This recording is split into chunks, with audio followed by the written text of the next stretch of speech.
Bonjour, nous allons monter une ancienne mouche ragot, la pondeau de mer.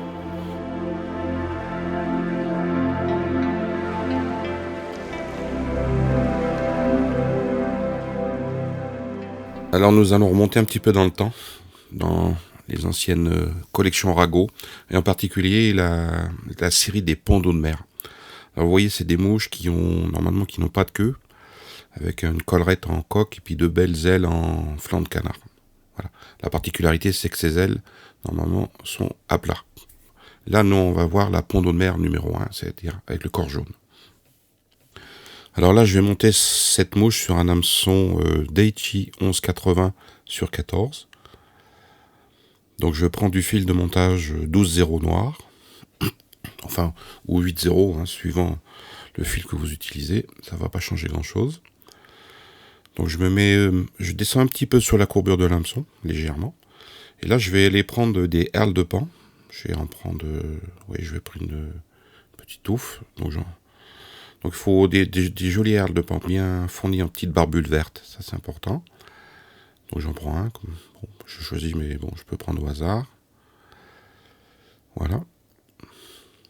Donc on va couper un petit peu l'extrémité, oui, la base, parce qu'il n'y a pas beaucoup de petites barbules vertes. Voilà, il faut que ça soit bien régulier, comme ici. Ça c'est important. Donc là, je vais aller fixer ça sur la mouche. Donc je vais la fixer en premier. Voilà. Il faut que, vous voyez, la tache du herle soit légèrement dans la courbure, hein, un tout petit peu en bas. Donc je rentre sur toute la longueur du corps.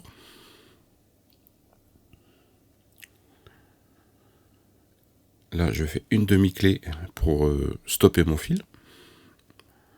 Parce que là, je vais utiliser un autre fil pour faire le corps, qui va être de la polyfloss jaune. La jaune ou jaune un peu pâle, un peu clair. On ne sait pas trop encore. Donc là, je prends une polyfloss. Vous voyez, c'est une jolie polyfloss. Généralement, sur du 14, il faut une polyfloss fine, hein, ça suffit. Faut pas trop gros, sinon ça va faire des gros boudins sur le corps. Ça va pas être joli. Donc là, je vais faire mon corps. Des enroulements. Vous voyez, je commence à peu près aux 2/3 de l'hameçon. Alors là, il faut y aller tout doucement. Donc on va essayer de faire un corps conique, c'est-à-dire qui va partir au niveau de la queue et qui va monter en grossissant un petit peu. Alors c'est pas toujours facile, hein, donc c'est un petit coup de main à prendre. Et ce qui est important, c'est que de temps en temps, il faut dévriller votre fil. Donc là, j'y vais. Alors là, j'accélère un petit peu, hein, parce que sinon, ça va être un petit peu trop long. Voilà, de temps en temps, je dévrille. Voilà. Vous voyez, mon corps commence à devenir conique. Et essayez de le faire le plus lisse possible, si vous pouvez. Donc une fois que c'est fini, je reprends mon fil de montage pour bloquer le polyfloss. Donc je bloque, je fais un ou deux tours. Faut pas avoir peur même de faire plusieurs tours, parce que là vous venez passer du temps pour faire votre corps, et si votre polyfloss se détache, bon, il faut tout recommencer. C'est un peu frustrant. Et là je vais enrouler le herle de pan. Vous voyez, on spire un peu écarté.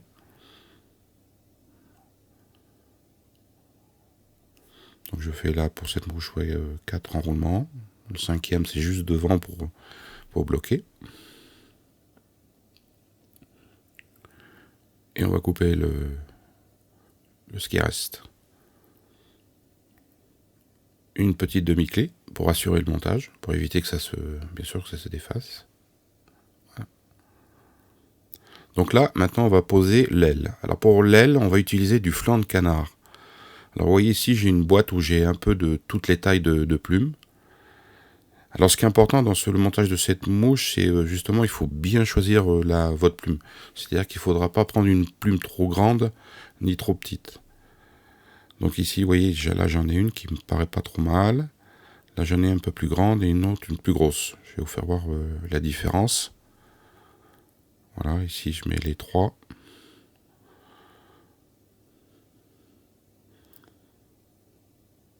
Donc c'est sur un hameçon de 14, donc c'est pas très très gros. Donc il faut faire attention de ne pas prendre une grosse plume. Vous allez gaspiller du matériel et ça sera pas joli. Voilà, ici ça me paraît, voilà, c'est trop grand. Donc c'est une belle plume, donc je la garde pas.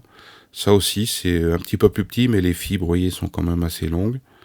Et pour moi, voilà, ça c'est la bonne taille. Voilà, un petit peu une plume en forme de pelle. Et là, je tire les fibres sur la base vers l'arrière.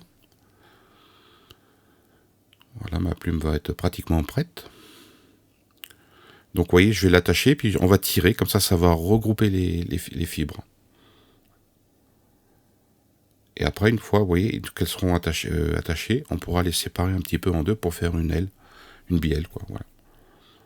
Donc là, on va mettre la plume. Donc là, vous voyez, je l'attache sur le dessus avec, je dirais que vous voyez, la courbure qui monte vers le haut. Donc je fais quelques tours.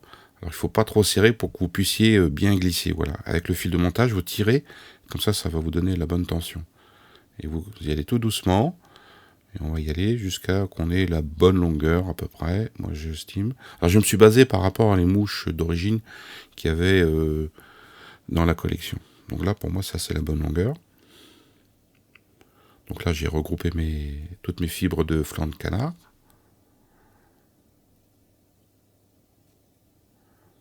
Je coupe. Et là je vais bien tasser les fibres à la base pour pas que ça bouge. Et en plus pour essayer de faire une base un peu la plus fine possible.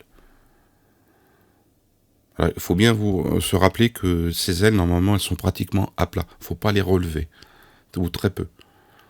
Et là, bon, une fois que j'ai regroupé, je vais, je dirais, diviser le paquet en deux.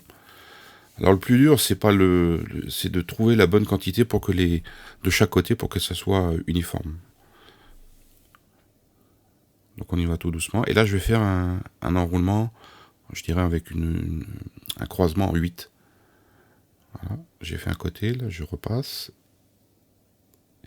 Et vous voyez, ça les écarte.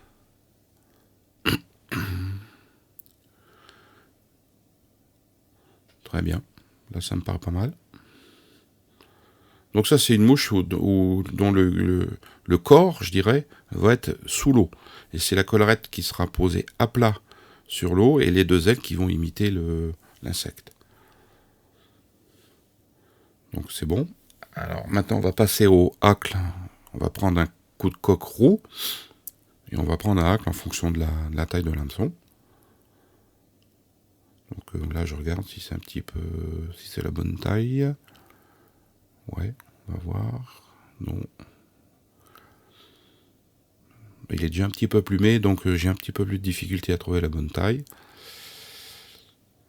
Voilà, ça me paraît pas mal. Donc on va prendre ça, je pense. Voilà, je tire. Donc une fois que j'ai bien choisi ma plume, on va la préparer pour le roulement. Donc on va enlever la base. Si vous regardez au niveau des bases, de la base, on voit les fibres de coque qui ont un petit peu de, je dirais, de duvet. Donc ça, on les enlève. Donc je vais couper le rachis. Et il faut laisser, vous voyez, une petite longueur de rachis. J'appelle ça un petit ergot. Et ce qui va me servir à l'attacher sur la mouche. Alors, pas toujours facile. Voilà, il faut que ça soit dessus. Et là, à ce niveau-là, il faut bien serrer. Ça, c'est important. Parce que le rachis d'une plume de coque, ça glisse facilement. Donc là, vous prenez votre pince à hacle favorite et vous allez faire votre collerette en enroulement. Tout simple.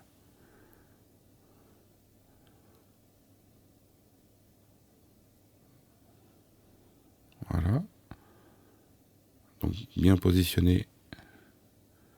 Alors, des fois, le départ est un petit peu difficile.